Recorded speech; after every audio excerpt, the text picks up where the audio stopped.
said we're lucky to have got this far, and that it's not worth fighting for. The words are written on the wall.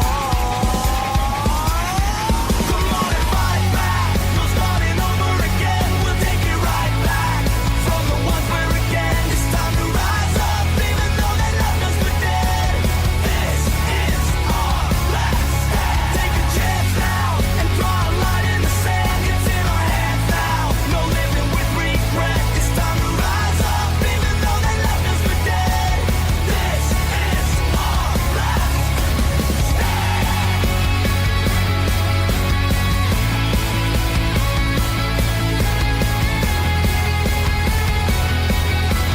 This is our last stand.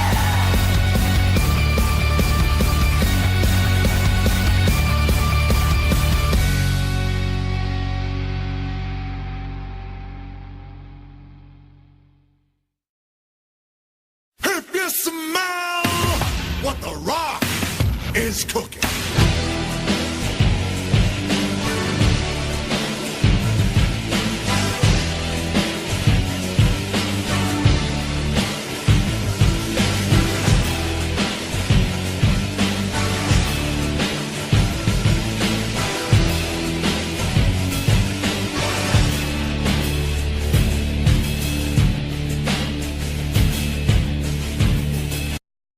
I hear voices in my head, they counsel me, they understand, they talk to me.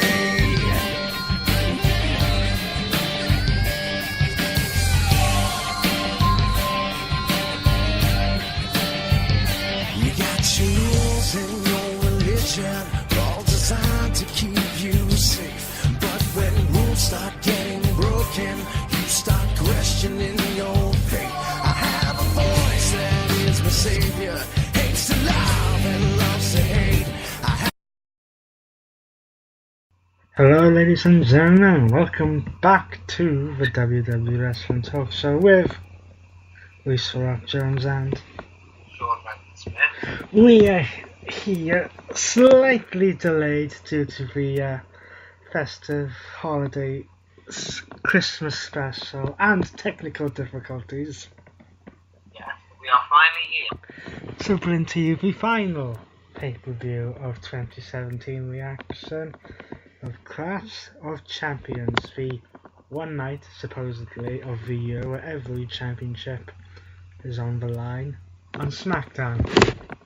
Yes, the SmackDown Night of Champions, as it were. So let's jump straight into things. We started off with a kickoff show, a pre-show match between the Hype Bros of Mojo Rawley and Zack Ryder. Well, obviously, the tag team, unfortunately, is no more. Which led to this match. Now, I don't think it will come as anyone's surprise that the winner of this match and the person who seems to be being given the push from this match is Mojo Rawley.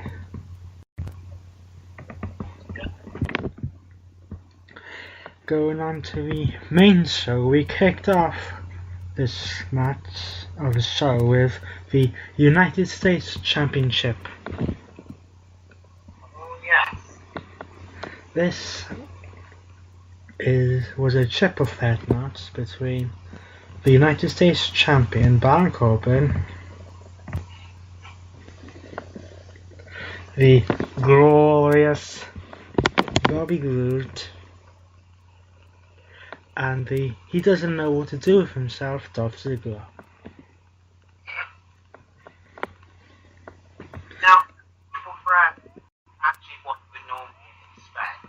Yeah, this was one of the better matches on the card. And it was a surprising end because it looked, if I remember correctly, yes, after a back and forth, near fall after near fall stuff, which is typical of triple threat matches. We had Baron Corbin Corbin going for the end of days on Bobby Roode, only for Dolph Ziggler to sneak in, execute the zigzag on Baron Corbin to pick up the 3 count and become the United States champion for the second time in his career. However, that did not last, and we will get into that a little bit later.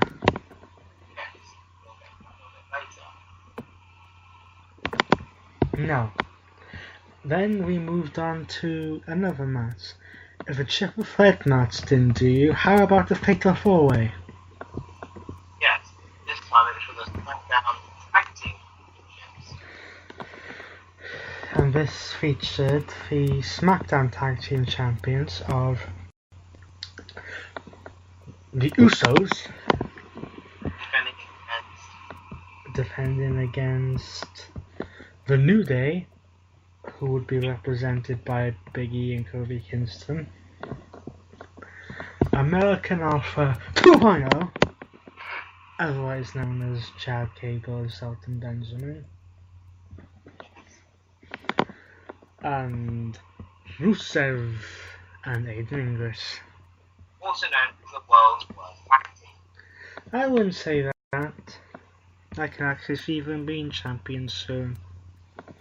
Anyway, moving on to the match itself. Now, this is slightly complicated because if I remember correctly, in a Fatal 4-Way tag team match, if memory serves me correctly, 2 teams start in the ring, and you can tag anyone in and out. You don't have to tag your own partner, This is correct. which can lead to some very interesting combinations. I mean, Fatal 4-Way matches are all over the place in general. When you add a Fatal 4-Way tag team match, it gets really hectic. It does. However, if I...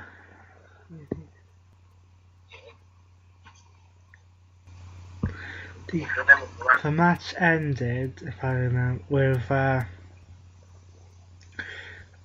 Jimmy doing 2, not 1, but 2 super kicks onto Chad Gable, and then Jay would perform the Samoan Splash to pick up the 3 count, which means that still SmackDown Tag Team Champions are the Usos.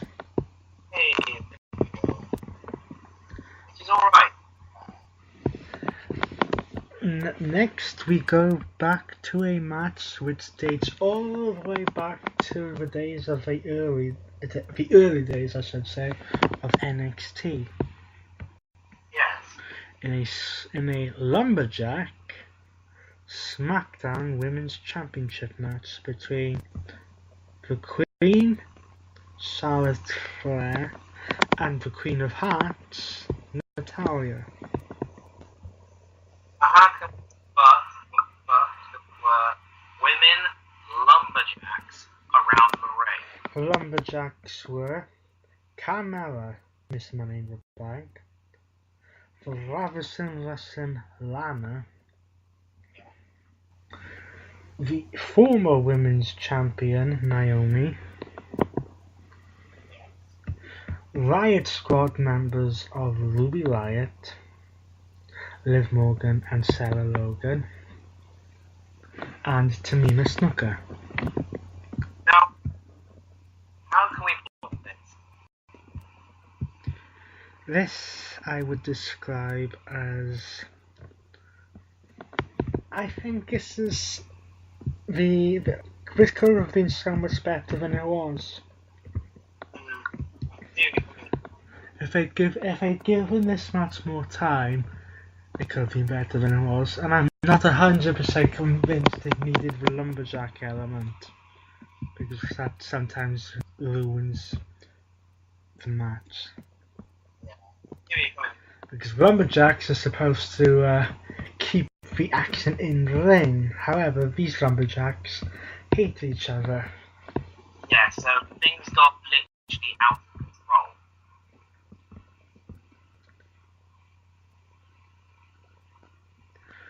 However, the match ended with Natalya attempting to do a sharpshooter only for Charlotte to counter into a figure eight, which means that Charlotte is still the SmackDown Women's Champion.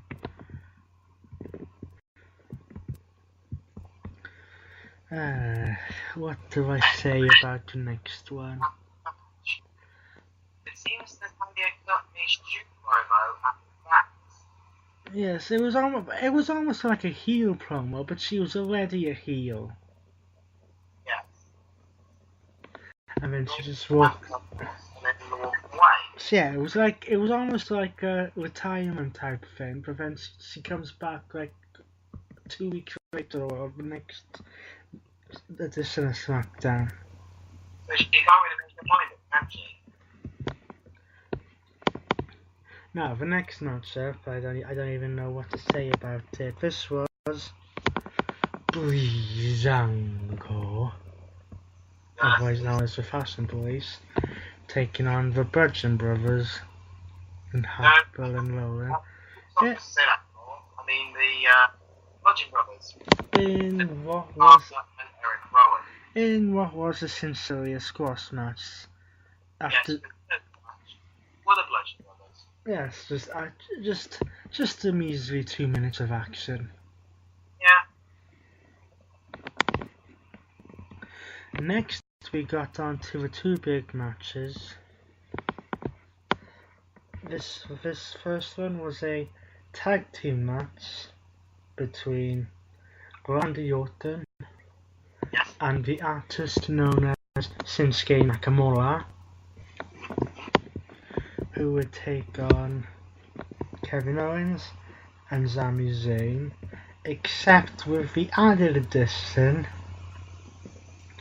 that there would be not one, but two special guest referees in SmackDown Live Commissioner Shane McMahon and SmackDown General Manager Daniel Bryan.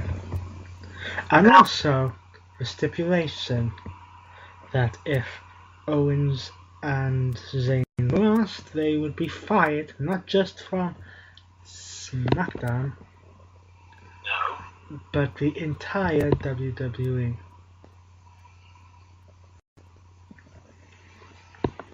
Now, that the rumors going around of Daniel Bryan turning heel.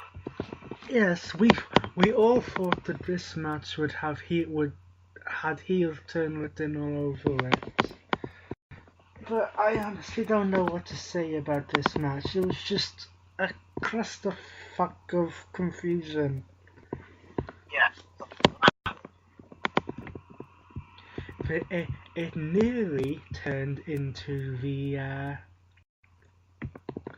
Boston Screwjob. Yeah, you want to call it that. Well, in a way, it was a Boston Screwjob because I believe it was Sami Zayn had Randy Orton pinned. Shane McMahon counted to 2 but then stopped because of all the stuff that McMahon has going on personally with Kevin Owens and Sami Zayn. Yeah, Daniel Bryan took slight liberty to that, he is. and then when Randy Orton was next rolled up,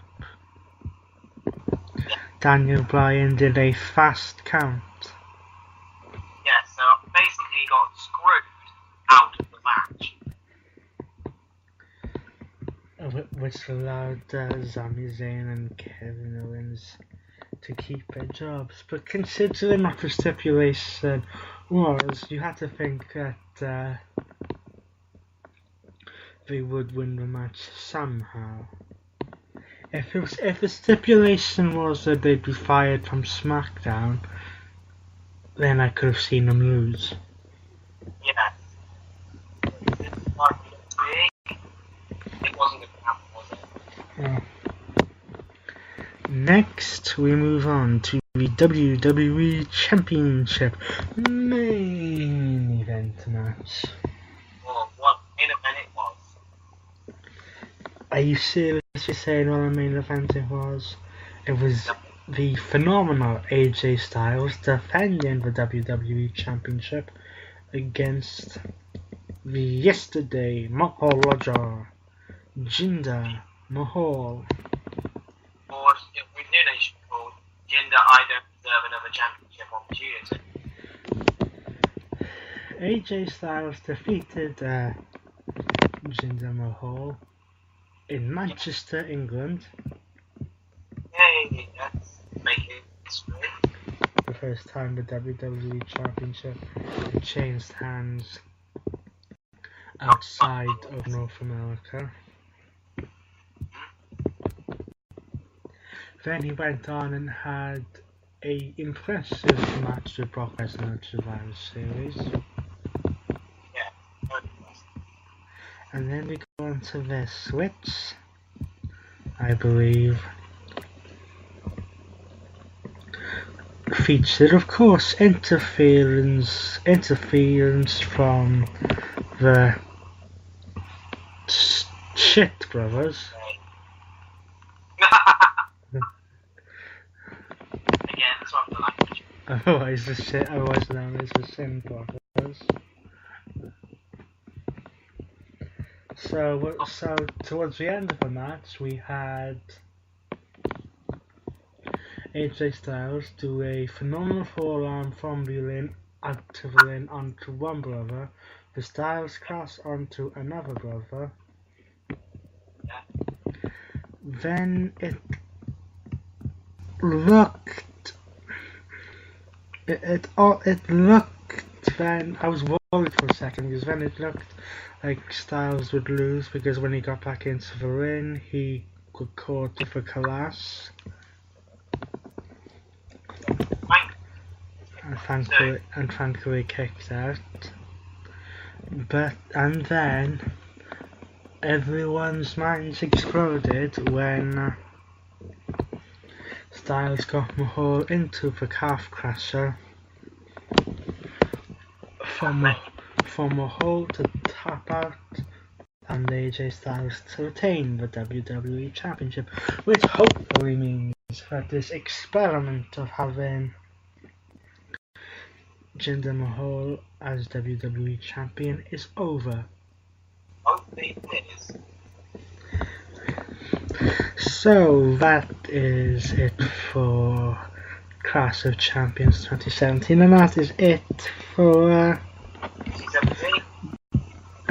WWE Action in 2017, because the next show that WWE brings will be on New Year's Day, which means that as we go through all three brands, the champions going out of 2017 are: for Raw, the Universal Champion is Brock Lesnar. Yeah.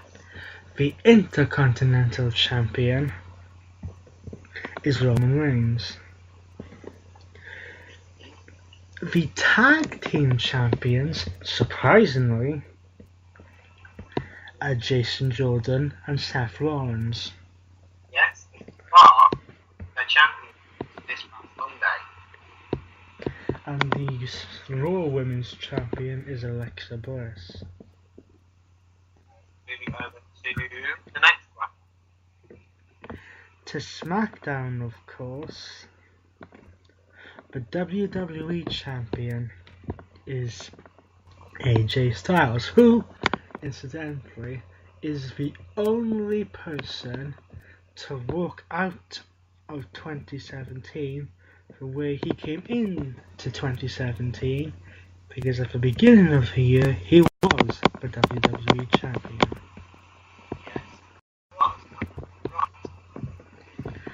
Then of course we get to the United States Championship, which is vacant.